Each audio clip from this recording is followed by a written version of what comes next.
Chinese English shares several features with other varieties of English. In this module, we'll take a look at some of these features.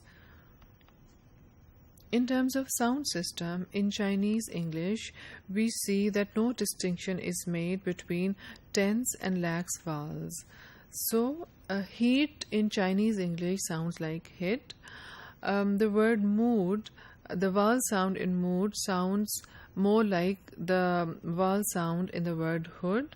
So when a Chinese wants to say something about his or her mood, they would say something about their mood. In terms of fricatives, th and these two fricatives are replaced by s and z sound. So thin sounds like sin and the sounds like z.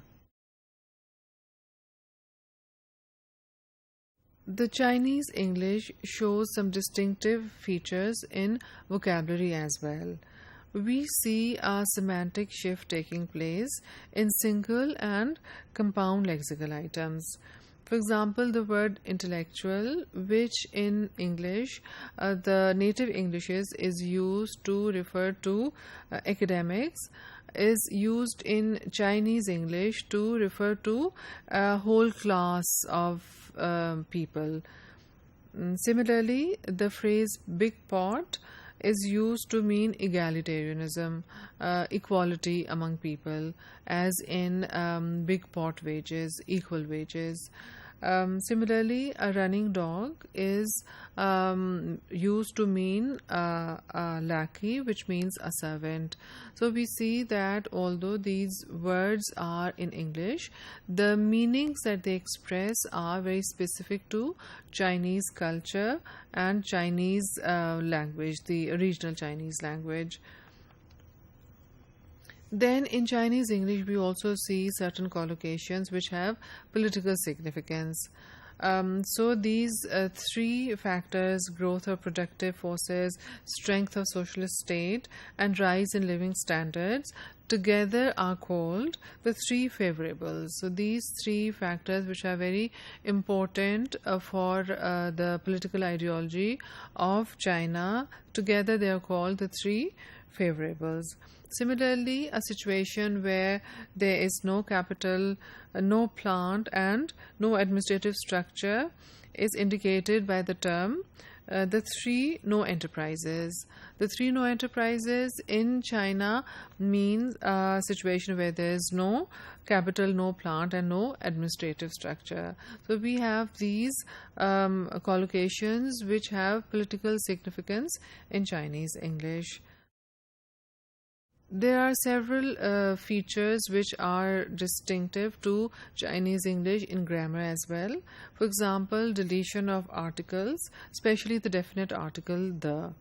And this feature is something which is found in many other varieties of English as well, including Pakistani English. Since Chinese language doesn't have an article system, the Chinese people, when they speak English, they often delete the use of articles, or they delete the articles in their speech. Similarly, there's no distinction made between adjectives and adverbs. So when somebody wants to say you are beautiful, they would rather say you are beautifully. Another feature of Chinese English, which is shared by many other varieties of English, outer circle and expanding circle varieties of English, is a lack of third person singular ending with verbs. That is, the use of s with verbs in third person singular. So, he like cricket is what a Chinese would say in place of he likes cricket. In the area of discourse, again, we see several features in Chinese English which are based on Chinese culture and Chinese values. For example, to greet others, a Chinese would say, "Have you eaten already?"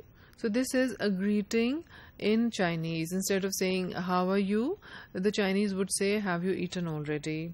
Similarly, a goodbye is "Walk slowly, slowly ho," or "Slow, slow walk, auntie." Now, auntie and uncle are the two terms which are used by Chinese people when they talk to older generation, to refer to people of the older generation. Now this is again a practice which we see in Pakistan. So people, when they speak English, or even when they do not speak English, when they speak Urdu, they often refer to people of the older generation as uncle and auntie. So we see a similar practice in China.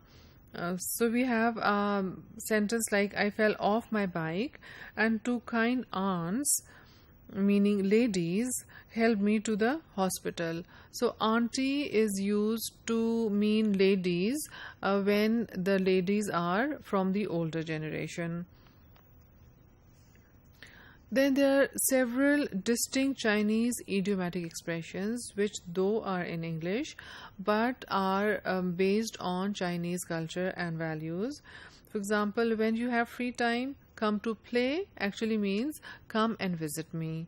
Similarly, welcome back to Zhuhai is a sign that we see at the airports, and it only means goodbye and you're welcome to visit again. So we see in Chinese English several characteristics which are common between Chinese English and other varieties of English.